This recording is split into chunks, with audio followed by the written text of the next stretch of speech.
लड़की को उसके बॉयफ्रेंड ने कुर्सी पर कसकर बांध दिया था, उसके हाथ पैर बंधे हुए थे और उसका बॉयफ्रेंड एक कैमरा भी उस पर तान कर खड़ा था। अगले ही पल कमरे में एक और शख्स दिखा जिसने अपने सिर पर स्टॉकिंग्स पहनी हुई थी। लड़की बहुत डर गई थी क्योंकि कमरे में सिर्फ एक आदमी नहीं था। इससे पहले कि लड़की रहम की भीख मांगती, उन्होंने उसका मुंह बंद कर दिया। उन सबको हंसते मजाक करते देख बॉयफ्रेंड भी मजे से मुस्कुरा रहा था। तभी किसी ने लड़की के कपड़े उतारने की कोशिश की, लेकिन लड़की के बॉयफ्रेंड ने उसे रोक दिया। इस तरह जिस पर लड़की ने सबसे ज्यादा भरोसा किया था, उसी ने उसे अंधेरे में धकेल दिया। अगले दिन लड़की के शरीर पर जख्मों के अलावा उन दरिंदों का बनाया हुआ एक वीडियो भी था। ये सब देखकर लड़की का रो रो कर बुरा हाल था, लेकिन जब उसकी माँ उसे देखने आई तो वो रजाई में दुबक कर सोने का नाटक करने लगी। बस उसकी आंखों से मोटे मोटे आंसू लगातार बह रहे थे। लड़की की इस चुप्पी ने उन दरिंदों के हौसले और बढ़ा दिए। उसका बॉयफ्रेंड सीधा उसके घर के बाहर पहुंच गया। उसे लड़की के घर का पता तो मालूम था ही, साथ ही उसने ये भी पता लगा लिया था कि उसकी माँ कहाँ काम करती है। लड़की ने घुटनों के बल बैठकर मिन्नतें की और वादा किया कि वो अपने साथ हुई घटना के बारे में किसी को नहीं बताएगी। लेकिन लड़की जितनी कमजोर पड़ी, उस आदमी को उतना ही ज्यादा मजा आने लगा। उसके घटिया दोस्त भी हर तरफ से लड़की को घेरने लगे। उन्होंने फिर से वही ड्रिंक निकाली जिससे लड़की बेहोश हुई थी। लड़की की मिन्नतों का उन पर कोई असर नहीं हुआ। उन्होंने लड़की को धमकी दी कि अगर उसने उनकी बात नहीं मानी तो अगले दिन उसका वीडियो पूरे स्कूल में फैल जाएगा। फिर भी लड़की वो ड्रिंक नहीं पीना चाहती थी जो वे उसे दे रहे थे। लड़की बहुत बेबस थी। उनके हाथ में फिर से कैमरा देखकर लड़की को मजबूरन उनकी बात माननी पड़ी। उन दरिंदों की बार बार की गई हरकतों की वजह से आखिरकार पुलिस की नजर उन पर पड़ी गई। पुलिस ने पीड़ित लड़की की मां को भी ढूंढ लिया। जब लड़की की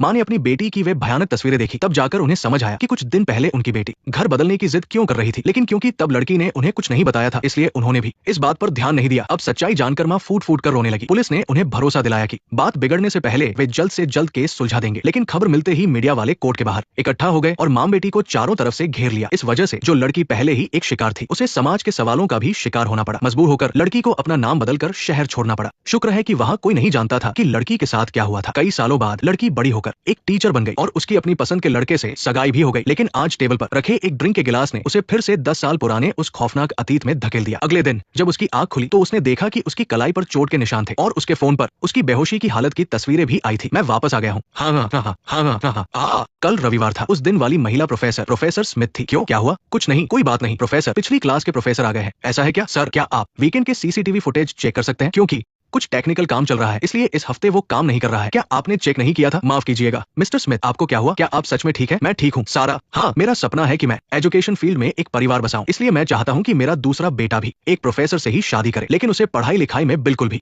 दिलचस्पी नहीं है। फिर शुरू हो गए। आप भी ना। सारा, क्या वो हर बार तुम्हें देखकर यही बातें करते हैं? तुम्हें देखकर मुझे हमेशा यही सब याद आता है। ये अच्छी बातें है ना? हाँ बिल्कुल। क्यों, क्या बात है? कुछ नहीं। ये क्या है? क्या ये प्रोफेसर की सीक्रेट तस्वीरें हैं? पागल हो क्या? क्या ये कोई अननोन मैसेज है? तो ये तुम कैसे हो सकते हो? माँ को लगा कि वो उसे देख रही है। मैंने कहा कि मैं किसी को भी मैसेज भेज सकती हूँ। मैं तो आजकल किंडरगार्टन के बच्चों को भी मैसेज भेज देती हूँ। हे भगवान, कोई बच्चों को ऐसे मैसेज कैसे भेज सकता है? आजकल के बच्चे पहले की तरह मासूम नहीं है। सिर्फ उस औरत को ही पता था कि ये मैसेज उसे धमकी देने के लिए था। वो जल्दी से बहाना बनाकर वॉशरूम गई और फिर वैसी ही एक तस्वीर खींची जैसी वो आदमी चाहता था। लेकिन इतना उन दरिंदों की घटिया मांगों के लिए काफी नहीं था। वे बस उन तस्वीरों के जरिए पीड़ित पर अपना कंट्रोल चाहते थे। अगले दिन लेडी टीचर को फिर से मजबूर करके स्कूल के स्टोर रूम में बुलाया गया। वहाँ टेबल पर एक बोतल दवा रखी थी। लेडी टीचर ने गुस्से में उसे जमीन पर पटक कर तोड़ दिया। लेकिन जब वो क्लास ले रही थी तो उसने धमकी दी कि वह उसे सजा देगा। अगले ही पल पूरी क्लास के स्टूडेंट्स के फोन एक साथ बजने लगे। उन सबको एक ही ग्रुप में ऐड कर लिया गया था। ग्रुप एडमिन ने कहा कि वो कुछ बहुत ही चौंकाने वाली तस्वीरें भेजेगा और उल्टी गिनती शुरू कर दी। लेडी टीचर तुरंत घबरा गई। वो चिल्लाई और स्टूडेंट से कहा कि वे अपने फोन बंद कर दे। लेकिन उल्टी गिनती बस खत्म ही होने वाली थी। टीचर हताश होकर जमीन पर बैठ गई। जैसे ही उल्टी गिनती खत्म हुई, पूरी क्लास में अचानक सन्नाटा छा गया और सबकी नजरें क्लास की एक दूसरी लड़की की तरफ घूम गई। असल में उन तस्वीरों में लेडी टीचर नहीं थी। लगता है कि शिकार होने वाली सिर्फ वही दोनों नहीं थी। अपने फोन टेबल पर रख दो। क्लास मॉनिटर, सभी फोन क्लासरूम में ले आओ। टीचर, मैंने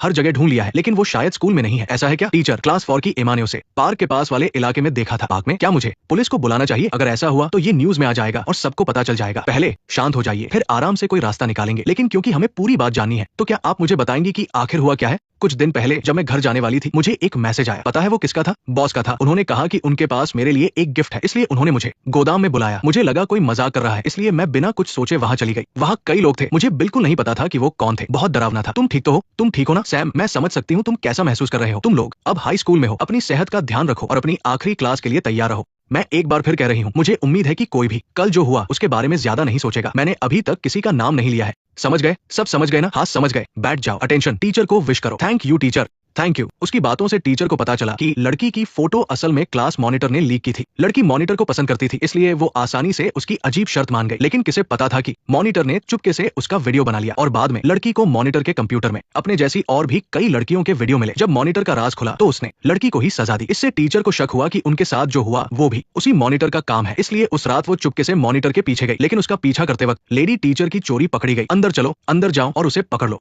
कमीने कही के तुम ये सब क्या हो रहा है, पहले इस मामले को सुलझाओ। मैंने फर्स्ट ऐड कर दिया है, कल तुम्हें हर हाल में अस्पताल जाना होगा। ये सब कब से शुरू हुआ? हमारा दोबारा मिलना कोई इत्तेफाक नहीं था क्या? मैंने नहीं कहा था कि हमें कुछ ऐसा करना चाहिए जो पहले कभी ना हुआ हो? मैं भी ऐसा ही करना चाहती थी, लेकिन ये मुमकिन नहीं है। मैं अब ठीक हूँ, मैं पुलिस के पास जा रही हूँ। तो तुम्हें ये काम शुरू में ही कर लेना चाहिए था। पुलिस को बुलाती, मैं तुम्हारे पास क्यों आती भला? लेकिन सच्चाई का सामना करने से डरने वाली लेडी टीचर ने पुलिस की मदद लेने से इनकार कर दिया। किसे पता था कि अगले ही दिन उन गुंडों ने उसके स्टूडेंट्स के जरिए उसे धमकी दी। अपने लिए और दूसरी लड़कियों को नुकसान से बचाने के लिए उसके दिमाग में एक आइडिया आया। पुलिस को मैसेज भेजने के बाद वो अकेली ही उनके बताए हुए पते पर पहुंच गई। वहां उसके सामने ने सिर्फ बेहोशी की एक दवा रखी थी। टीचर ने बिना कुछ सोचे समझे उसे पी लिया। जब उसे होश आया तो उसने उन्हीं नकाबपोश लोगों को देखा जो उस वीडियो में थे और उनमें से एक उसकी क्लास का मॉनिटर भी था। लेकिन उस मॉनिटर को भी ब्लैकमेल किया जा रहा था। वीडियो में जिस लड़की को तंग किया जा रहा था असली मास्टरमाइंड वही थी। हालांकि लड़की ने ये सब सिर्फ पैसों के लिए किया था। वो सब एक मास्टर नाम के आदमी के इशारों पर काम कर रहे थे। उन्हें लेडी टीचर का एक लाइव स्ट्रीम करने का आदेश मिला था। लेकिन गनीमत है कि तभी वहां पुलिस आ गई। थोड़ी देर की हाथापाई के बाद गुंडों ने पुलिस वाले को भी बांध दिया। लेकिन अच्छी बात यह थी कि आने से पहले उसने अपने साथियों को खबर कर दी थी। वो सारे गुंडे बुरी तरह डर गए और वहां से भागने लगे। टीचर ने पहले से छुपा कर रखे ब्लेड से अपनी रस्सियां काट ली। साइलेंस, मारो इसे, इस